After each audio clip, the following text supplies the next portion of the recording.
Oh, he's so fat. You know, usually when I promote a plushie, I put it like here. Nailed it. Well, good evening, laddies, lasses, and lassos, and welcome to the click. You smell absolutely astounding today, and don't let anyone else lie to you and tell you otherwise. Now you may ask, click, where on earth can I get the Squishmallow emotional support demon and the vacuum-packed Squishmallow mango? Don't be entitled, you have to wait for it.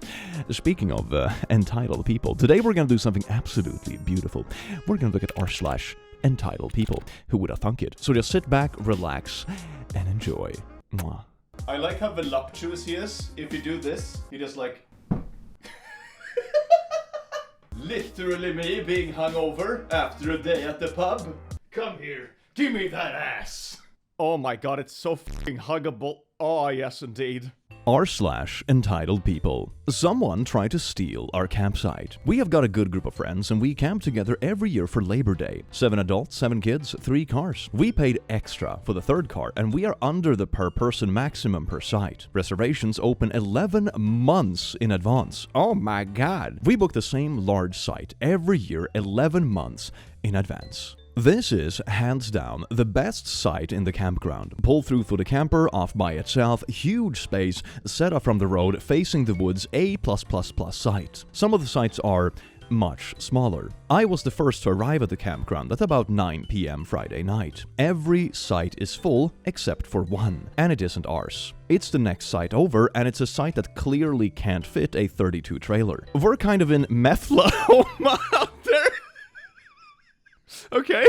And this trailer was probably made in the 80s, so I'm pretty nervous when I go up to knock on the door. Come on, Jesse. We gotta cook at the campsite, Jesse. We gotta cook. I immediately drop into my best Methlahoma accent, and go full Southern lady. I'm terribly sorry to bother y'all, but here's my reservation email, and I think y'all are in my site. Oh no, this is the site we booked. They're apparently British and sound constipated. Well, ma'am, would y'all mind if I looked at your reservation email? If the double booked us, we'll figure it out. Oh, let us find the email. They close the door. I wait 10 minutes. They don't pop out. I go ahead and call the ranger. They will be here in 30 minutes. I wait 10 more minutes and knock on the door again. Were y'all able to find that email? Well, do we need to go to the website? No, it should be in your email. Well, what do you want us to do? We have kids asleep in here. Man, my kids are asleep in their car, so I get it. We won't fit into that other site, so if you can't get into this one, we won't have a space to sleep tonight. They still can't find the email. I love how I'm switching between like my regular accent, Southern accent, and for some reason a British accent as I read this. It's very challenging. My friend finally pulls up with her trailer. The ranger came right after. Magically, they somehow find the email. They're supposed to be in the tiny site. They are now appealing to the ranger. Oh, we're supposed to leave tomorrow morning. Can't we just stay here? That's a lie. That's a damn lie right there. You know they're gonna make a mess in the morning as well and be like, oh, but now we're already camped here, so now we can just stay here for another week. That's bogus. That is bogus. I'm calling it. It's so much work to back in a trailer just for one night. Okay, we can compromise. Okay, we'll find somewhere else tonight if you can be out by 7 a.m. tomorrow so we can get in. How about 11? That's checkout time. Nope, this is our site.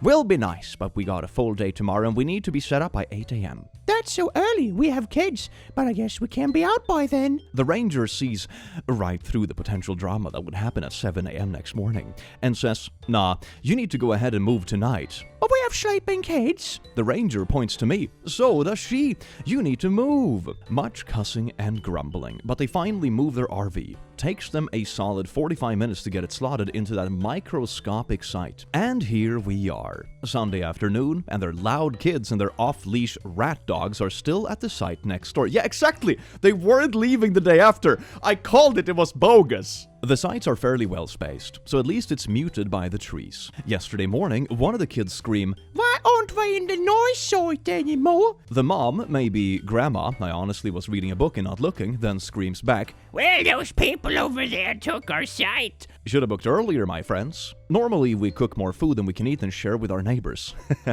Nope, no steak. For you. Update Monday afternoon, checkout time was 11. When we left, our friends were still there with no signs of packing up. So, to no one's surprise, the "we're leaving tomorrow" line was total BS. I called it. called it. It's that kind of BS lie you make up to try to make it too much of a hassle for the other party, so they will just stop pestering you and eventually let you do what you want.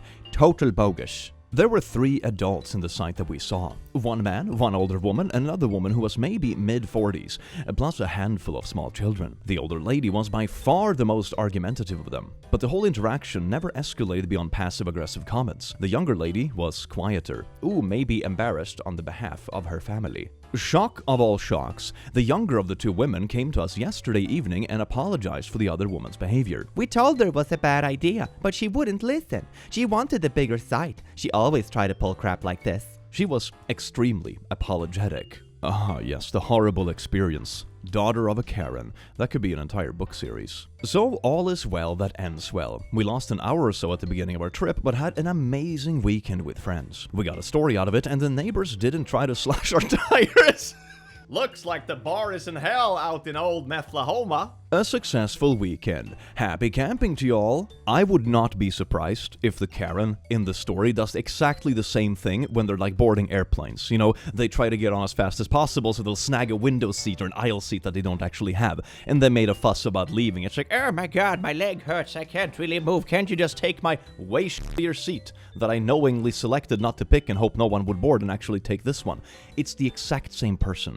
I swear to God. Woman wants my wife's drink. Yes, the actual drink. This happened yesterday. It's a hot day and my wife ordered a sangria. As the waitress is bringing it to us, a woman stops her and says, "That's a nice looking drink. I would like it." The waitress says, "Sure, I'll get you one." The woman says, "No, I want that drink." The waitress had to explain to her that this particular drink was already spoken for. Some people... Oh my god, this is what I would expect from an entitled 6-year-old.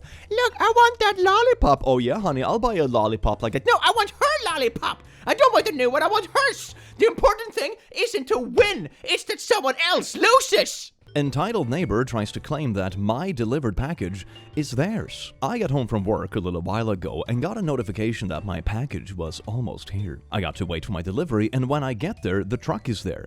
The driver knows me and I am signing for my package. My entitled neighbor storms over but keeps a distance and demands the package the delivery driver has. If you read my past stories, this is the same neighbor who has a restraining order on her from me. She tried having her sister and her sister's kids trespass on my property, etc. She hasn't learned her lesson. Oh, is that why she's keeping her distance? Like the restraining order doesn't count if I keep like a 5-meter distance when I'm yelling and demanding her package? That's probably why. The driver tells her that it's not her package and he can't give her the package. She continued to demand the package, saying if she doesn't get given it, she will just storm over and grab it. Wait, is she standing like a little over there and being like, "Don't make me come over there and steal your things," when she already has a restraining order on her ass? Oh, this is great. What an amazing neighbor. I tell her if she takes another step forward, she will be breaking the set number of how close the restraining order says she can get to me. That's it! I called it! It is because of the restraining order. That's why she's Karening on a distance. Oh my god, that's beautiful. She doesn't care and marches over, then screams, "Because of you, I am separated from my husband and heading for divorce." I mean, lady, if you're getting to the point that your neighbors are getting restraining orders against you, and it actually going through the system as well, mind you, you are probably insufferable in other areas of your life as well. The divorce is entirely due to your own actions, not other people's reactions to those crappy actions. I told her that if she hadn't acted the way she's been acting towards me, her husband wouldn't be doing such a thing because he grew tired of her entitled behavior. She eventually went back to her house. What's the best way to deal with a restraining order? Try to steal packages from the person you got a restraining order from. That ought to show him. Update. I got the delivery driver's name and number so they can prove they witnessed neighbor breaking the restraining order and then call the police. The last thing I heard while being outside a few minutes ago was a loud scream of, "I didn't break any f***ing restraining order!" Update. The next morning, 8/30/2025, I went down to my mailbox. An entitled neighbor's husband walks over, soon to be ex-husband. He's not on the restraining order and says he is not sorry for the loud scream she was yelling at the police and got herself arrested for breaking the terms of the restraining order, assaulting an officer, and for resisting arrest. She just tried to call him a few minutes earlier asking for bail, but he told her he's not paying for that. Yeah, I can't possibly imagine why this man would divorce this fine wife of a woman. Hey husband, I went over to try to steal the package of the neighbor who previously got a restraining order against me, and when they called the cops on me for doing that, I assaulted the officer. Can you pay my bail, please? You know, there is that old saying that goes something like, if you encounter one butthole during the day, they are probably the butthole, but if everyone is the butthole, maybe you're actually the butthole. This woman is like the living embodiment of that saying. Entitled neighbor demands I move my fence because her view matters more. Lots of entitled neighbors. A couple of months ago, I bought my first house. It's nothing fancy, but it's got a small backyard, and one of the first things I did was put up a wooden privacy fence so my dog could run around without bothering anyone. Cue my next door neighbor Linda, who came over the day after the fence was finished. She was holding a mug like she was about to give me friendly new neighbor vibes. Nope. She asked if I would mind moving my fence back about 6 feet. I asked her why I would do that. She told me it blocked her view from the kitchen window and she liked to look out at the trees. And that if I moved it back, I would still have plenty of yard. Oh, so she just gets 6 feet of yard for free, basically? What a deal. She said she had lived there for 15 years and had always had that view. So it was basically hers. I laughed. Couldn't help it, and told her no. Since then, she has accidentally thrown her leaves and branches over the fence twice. And last week, I caught her trying to peek over with a stepladder. I really need to see those trees. Let me bring a ladder. Oh, yes, indeed. She's gonna install, what's that thing coming out of the submarine? Like a periscope? So she can, look over the fence and see those precious, precious trees? When I confronted her, she said if I weren't so selfish, she wouldn't have to do it. Wouldn't have to do what? Peek over the fence with a ladder? Is the view really that amazing? Ask her why she doesn't just move her kitchen window to a spot where she can get her view back. Oh my god, please do this and post an update. I would read the hell out of it. That sounds so funny. Lady, you chose to sit there. I am visiting my in-laws in another European country, and we went to the beach. It was not busy at all. We chose a spot and were set up on our beach mat. Our 4-year-old starts to do what 4-year-olds do at the beach. About 20 minutes in, a woman sets up super close to us, like 2 meters away. That is uncomfortably close. This is the same vibe as when you're the only person on a bus, and then someone else gets on the bus and sits right next to you when the rest of the bus is empty. It's exactly that. It's weird because the beach is very empty, but whatever. We don't own the space. Sometime after that, she is sighing loudly, pointedly staring at us. She takes a call and is complaining on the phone about us. We speak English to each other, but we know the local language. My 4-year-old is too loud, the child gets too close to her, she is such a brat, we are so rude, these foreigners are ruining this place. So we switch to the local language, and she's looking at us with shock, and then she looks sullen. After some time, she moves further along the beach. I mean, she could have just done that to begin though. Oh my god, it's an entire empty beach. And you choose to sit next to where children are playing. And then you're complaining about children playing. Talk about self-inflicted problems, man. And then complaining that someone else caused it. Bruh. No idea why she chose to put herself in that situation. Guess some people enjoy having a reason to complain. She clearly wanted to pick a fight or feel morally superior, and it backfired when you understood everything. It's wild how some people intentionally put themselves in uncomfortable situations just so they can complain. Ooh, isn't it the same vibe as when you get stuck doom-scrolling rage-bait stuff on social media, but it's real life? You know you're gonna get annoyed if you sit too close to these people, but you do it anyway, and you know you're gonna have a piss day if you doom-scroll Twitter, but you do it anyway. Oh, that's amazing. Kid bumped into me at the grocery store and his mother handled it in the worst way possible. Last weekend, I was grocery shopping and was walking down the aisle when all of a sudden a child that was running between the aisles bumped into me.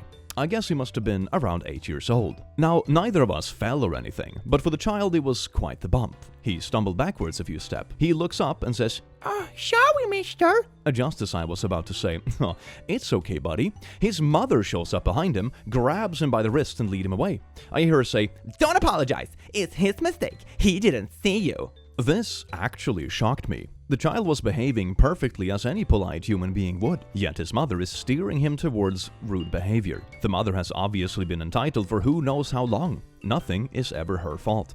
Everyone makes mistakes but her. But it saddens me that this child is now growing up to be just like her. He is learning this entitled behavior and his politeness is being driven away. That is so sad, that the mother is so dead set on teaching the child these entitled behaviors that will definitely come back to bite them when they get older. But there's also a little bit of hope that a child actually had learned politeness and good behavior probably from someone else in their life. So hopefully this mother in this situation isn't the only influence in the child's life. There's obviously someone else around who is teaching them good values, and it sounds like the kid has a pretty good heart to begin with. So I hope they aren't led too astray by this person, and in the future maybe they can use their mom as like a learning experience and a good reference to like how not to act, because that is also something people are able to do when they get a bit older and they have a frame of reference. Found a stranger in my garden with my flowers in her hand. This morning, I was enjoying my coffee when I noticed someone in my yard. I went to check thinking maybe it was a delivery person. But no, it was a woman I had never seen before, standing right in my garden,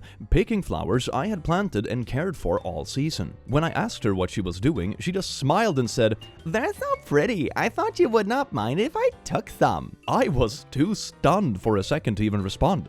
Who does that? These are not wildflowers by the side of the road. This is my private yard. Oh, this actually happened to my neighbor. They had planted like some nice flower just by like their door or whatever, and someone had gone with a scissor and just snipped them all off and took them for like a bouquet. It was so obvious because all the cuts were clean. It wasn't like an animal or something.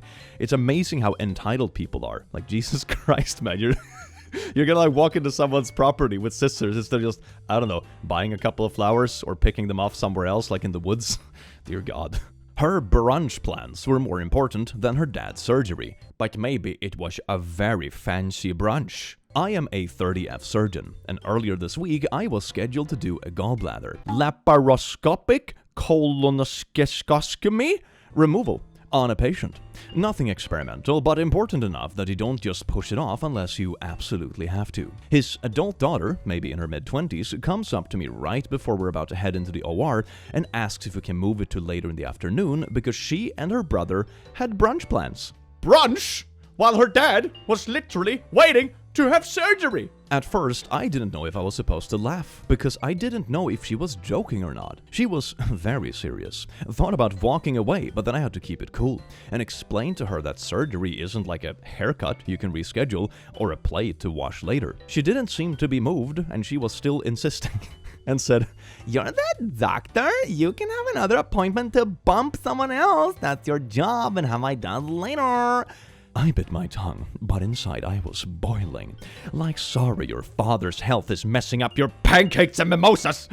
The best part is that she threatened that she would file a complaint against me later for being inflexible and unsympathetic to family needs. Ah, yes, the family needs of brunch. Isn't she the one being unsympathetic because she can't move a brunch around to be supportive of her dad's, like, surgery?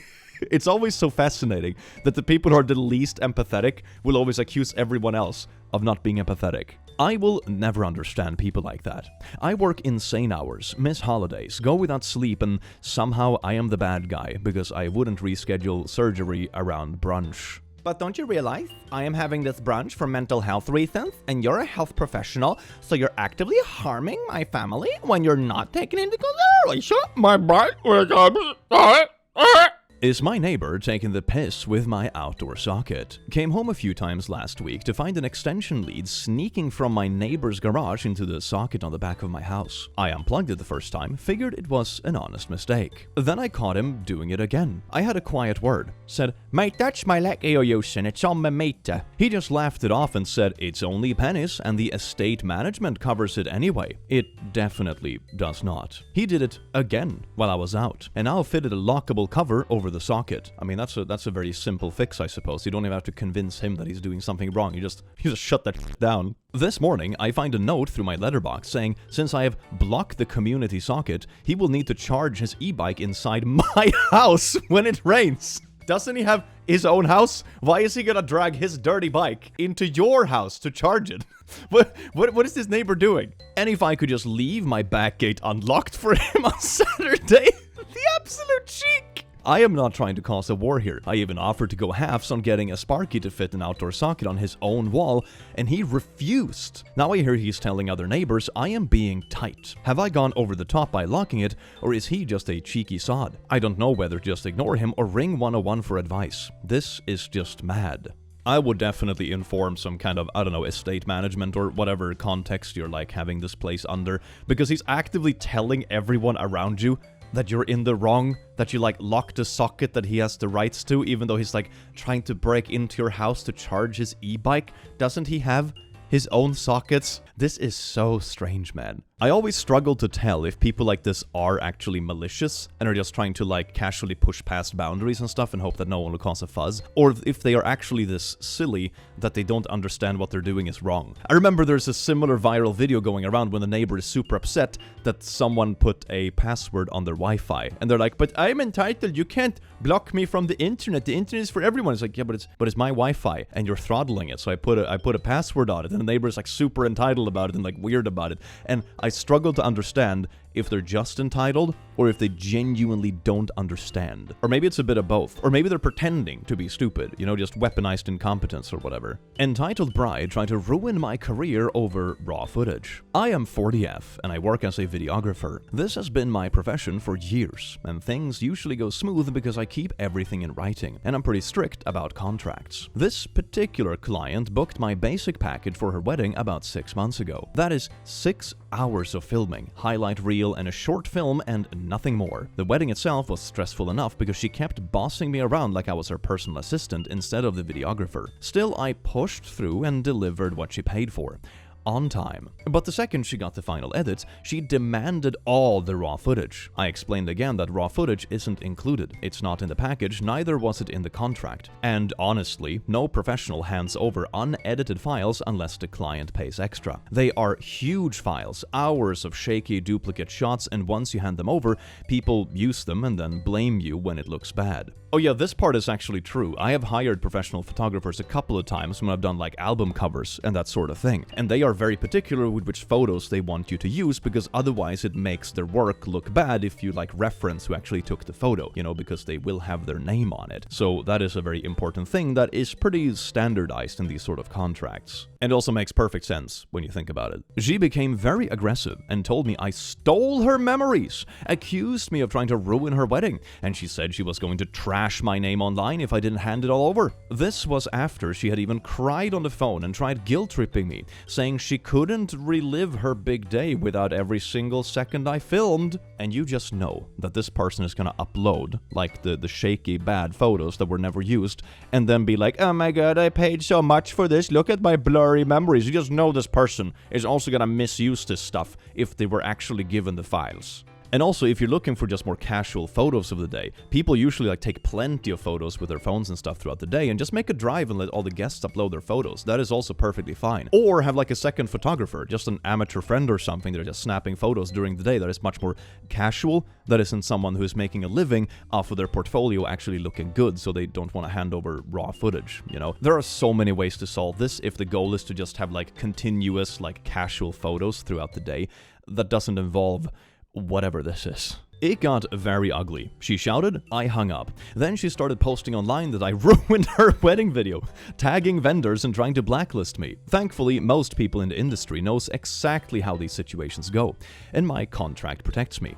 But the emotional toll on having someone smear you after you worked your ass off stings. Honestly, at this point, I would consider legal action, or at the very least a cease and desist, because she's actively like slandering your business and endangering your livelihood on a false premise. That is definitely grounds for some sort of legal work. She paid for a basic package, got exactly what she signed for, and still acted like I owed her unlimited free work. My dad was a photographer, did weddings on and off throughout his 60-plus year career. Once in a while, he would turn down a wedding that wanted to book with him. Not because he was already booked that day, because he had a nose for clients who were going to be a pain in the ass, or worse. Some of the potential brides, sorry, it's almost always the bride who is the issue, would find out he wasn't booked that day and confront him. I once heard him tell a bride that he wasn't doing her wedding because she was never going to be happy no matter what was done for her, and she wasn't worth the trouble for him nor the potential that she was going to try to ruin his excellent reputation. He was always right, from what I saw. Take that lesson from my dad and watch for red flags.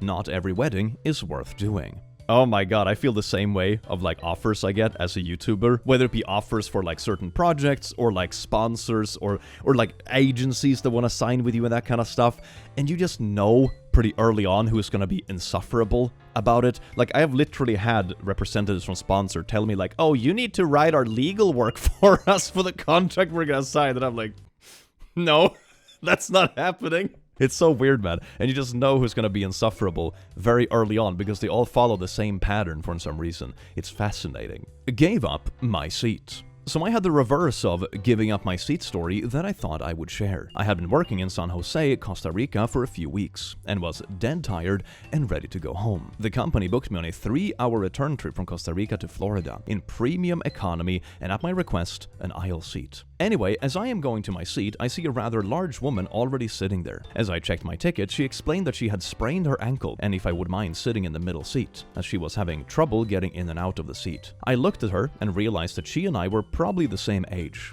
I don't normally like middle seats, but she needed the aisle seat more than I did, so I said, sure. We spent 20 to 30 minutes, flight was delayed, chatting, where she shared her fascinating life as an entertainer. Then the AS came over and advised me that I had been upgraded to first class, and if I would please follow her. I thought about it for a moment and said to my seatmate, why don't you go ahead and go up? You can use the seat more than I can. She looked surprised and shed a tear before accepting. The AS took her up and then came back with a drink and said, we're not supposed to do that, but thank you for helping her. Anyway, that was more than 20 years ago, and we still correspond from time to time. Sometimes, little acts make large impacts. This is such a beautiful story. Oh my god, it's such a nice twist from the normal, like, oh my god, I didn't realize this seat was taken, to like a nice act of kindness that led to being lifelong friends. That is so beautiful. This gives me hope about humanity. Oh, I feel so good now after all these horrendous stories. Some years back, my teenage daughter and I had just boarded a long international flight when the FA made an announcement asking if any people could give up 2 seats together so a grandmother traveling with her small grandson could sit together. My daughter and I looked at each other and then agreed to do this, and the FA couldn't believe we had volunteered. She said no one usually does when they make requests like that. I said I remember being on the receiving end of a similar act of kindness when my own kids were small. People moved so we could sit together, and it was time to pay this back. Note, I always booked us seats together, but sometimes flight changes beyond our control separated us. Yeah, that can actually happen when they overbook flights and something. I've had that happen a couple of times. The grandmother came over to thank us personally. She didn't speak English, and I didn't recognize her language, but I understood from her gestures what she was saying. Later, the FA asked for my mileage account info and gave me enough miles for a free domestic flight at a time. She told me she learned that the grandmother was taking the little boy overseas for medical treatment. I saw the 2 of them at baggage claim. The boy was in a wheelchair. The grandmother thanked us again. I don't think what we did was all that uncommon or special, and sitting apart really didn't inconvenience us. I was honestly surprised at the gratitude. I truly did not expect it. Many years ago, I was on an overbooked flight with my family, and there were 2 of us with a board pass for the same seat. Don't ask me how that happened, but it did. Last flight of the night. The guy sitting in our seat would not yield. So I was on my way off the plane, leaving my family for the night, when some guy noticed my crying 8-year-old and volunteered to get off. Without being asked, without being offered compensation. Whoever that guy is, I hope he won the lottery or something later in life. I remember him every time they ask someone to volunteer, and I always do when I can, because of that really good guy. Nobody posts about the good guys. God, I wish we did. This inspired me. I'm gonna do a video on r/random acts of kindness in the near future. Hell yeah. What a nice palate cleanser. I think we need a bit of that kind of stuff. These stories made me feel so good, man. Instead of like airplane drama and people fighting about seats, it's just people being nice and being like, yeah, of course you should be close to your child and shit happens and that kind of stuff. This is so nice. This is so nice. I love this. Hope about humanity restored. My sister thought she could pay me below a livable wage to move away from my life and take care of her child. We're done with the palate cleanser. Time to poop all over the plate. Years ago, after my sister had her first child, she had a hard time with childcare. She lives in the middle of nowhere with an hour outside of her nearest big city. She wanted to hire a nanny to watch her child for 40 hours a week, but not pay them a livable wage. She was complaining to me. I told her I understand her frustration with childcare being expensive, but also was trying really hard not to validate her belief that someone should work full-time in poverty. It really wasn't worth fighting over. Until she said, I could move you here from another state for less than that to take care of him. Wait, you're gonna pay even less than the below living wage because it's family. Oh, you get a family discount. That usually means the other way around. That you'll offer like a gesture or something like that. Not that you expect your family to starve themselves to help you. Bro, you got it backwards. I immediately responded by laughing at her and saying, no you couldn't, and refusing to agree on that point while she sputtered an attempt at a rebuttal. It completely deflated her until she just changed the subject. It was never brought up again. She did eventually find someone. I am child-free by choice. There is no amount of money that will make me become a nanny for her. Edit, I didn't mention the father because this is a summary of a phone conversation he wasn't a part of. I also never said she couldn't afford it, just that she didn't want to pay it. You were all a little bit weird for assuming anything else. He works, she works, they needed childcare. It really is not any deeper than her not wanting to pay the necessary costs for childcare. And yeah, stuff is expensive, but it's also their kid and kind of their responsibility. Asking other family members to starve themselves to like look after your child that you decided to have when they are very much child-free by choice is very much pushing the stuff that you chose to take on onto someone else, which is not fair. Now, with that said, I personally love helping family that has kids and that kind of stuff, but this is something different. This isn't offering help or that kind of stuff. This is like demanding someone gives up their entire life for their child, you know, which is quite odd to demand of someone. Thief doesn't want to be called a thief because she feels offended by it. The other night, my girlfriend went out to a bar with some friends and some friends of friends. At some point, she forgot her cell phone on the bathroom and didn't miss it at all. It's something she would do sober, since she is easily distracted. But the fact was she was tipsy will be relevant later. It happens that one of the girls in the group she was with found it, we will call her the thief, and later bragged about it to one of her friends, saying she would keep it. The friend told her it was easy to find the owner, so she shouldn't just keep it. Then recognized it as my girlfriend's phone, and once again told her to return it. They argued about it, the friend took the phone, and the thief got physically aggressive. Wait a second, so you're basically just having a hangout together at the pub or whatever, and one person in the same group forgets their phone, like at the sink or at the table or whatever, and just, joink, finders keepers. That's not how it works. Oh my god. At the end, the friend returned it to my girlfriend, who was unaware of the fight until later. Now the thief is dissing on Instagram, complaining about being called a thief, that she had the right of keeping the phone since she found it, calling friend and my girlfriend nasty names, that my girlfriend is a dumb bee for getting drunk so didn't deserve her phone back. Holy victim blaming, Batman. Oh my god. Thief believes she deserves apologies. Oh, so she's the one who deserves an apology. The victim blaming person who's trying to steal people's phones at a night out wants the apology. Something, reversing victim and offender. My girlfriend and I are just laughing at it and happy she has her phone, while Thief is losing her mind on social media. She's crashing out hard. Edit, just because I think it's relevant based on comments. Thief is one of the friends of friends in a public space. My girlfriend barely know her and I don't know her at all. They saw each other just a few times, with different groups hang out at the same bar. The friend is the one who really knows the thief. That being said, we don't need to cut anyone, which is nice. And laughing at some of you correcting my misspellings, because I don't write or speak perfect in my own first language, I won't put extra attention to that in this forsaken one that is English.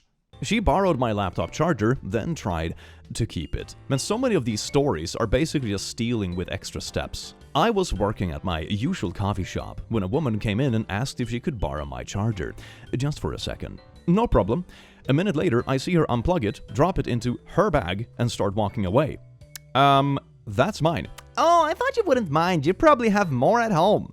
Ma'am, this is not a free-range charger farm. What do you mean, more at home? I have one charger for my laptop. That's how it goes for most people. Why would you have like dozens and dozens of laptop chargers laying around and just give them to random... What kind of logic is this? She has definitely done this before. Entitled Realtor? Why, yes. Yes, she is. A few winters ago, my neighbors moved rather suddenly, before they sold their house. This left their house empty, and they worried about it looking empty, so they asked if I could go over once in a while and turn on lights. Maybe shovel the walk if we got snow. You know, make the house look lived in. I had no problem doing this as they had been great neighbors, and I was sad to see them go. That same winter, I had a toddler, a baby, and I was pretty decently pregnant, around 7 months along. My husband also worked a lot out of town, so about 2 weeks out of the month, I was on my own with my brood. So my ex-neighbor must have let the realtor know that I was helping by turning lights on and off and shoveling the front walk if it needed. Realtor shows up, I will call her Ronnie, and introduces herself and thanks me for my help. Great. She must have also gotten my number from my ex-neighbor because soon she started texting me requests. This ranged from dusting the house, turning on certain lights, etc. ahead of showings. I went over the first time she asked and swivered a bit and turned on the requested lights. She texted me later how she was disappointed at how dusty the house was. Hire a cleaner. You're asking for free labor. Hire a cleaner. I ignored that text as I didn't give a hot damn about what she thought. Then the requests became an everyday thing. She basically wanted me to set the house up every time she had a showing. I had my kids and was very pregnant with a high-risk pregnancy. I wasn't on bed rest or anything, but I had to be careful. I ignored all of those requests. The kicker came when we got heavy snow. I'm talking a good 1.5 feet of heavy, wet snow. Heart attack snow. Ronnie the realtor texts me at 8 p.m. that she will need the driveway cleared by the next morning. The absolute audacity was audacious. I responded to that asking if she was out of her mind, that I was 7 months pregnant and no way is this happening. She asked if my husband could do it. I said he was out of town. She said, well, you'll have to figure something out. What do you mean? It's not their job. They're not a realtor, and they're also not a cleaner you've hired. What are you doing? Excuse me, madame? I sent her laughing face emojis and went back to what I was doing. Well, lo and behold, Ronnie the realtor was at my door the next morning, knocking like she was the cops. Full on fist banging. I opened the door in my pajamas while using my baby pump to hold my baby as she nursed. Irish twins are fun. And just stared at her. She actually had the nerve to say, I thought I told you the driveway needed to be cleared. I have a showing in half an hour. I told her to lose my number and shut the door in her face. I then called my ex-neighbor and told her she better put a leash on her pet realtor because I was about done with her. She was horrified and promised she would take care of it, which she must have done because I didn't hear from Ronnie the realtor again. I did, however, enjoy watching her high-stepping it through all the snow. Or maybe try shoveling it so she's all sweaty for the showing. That is so weirdly entitled. Imagine trying to hire a pregnant neighbor to do free labor instead of you just doing your job as a realtor. Oh my god, man. Well, this is your problem now because I said so. Well, the consequences will still be yours if it's not done. What do you mean it's someone else's problem?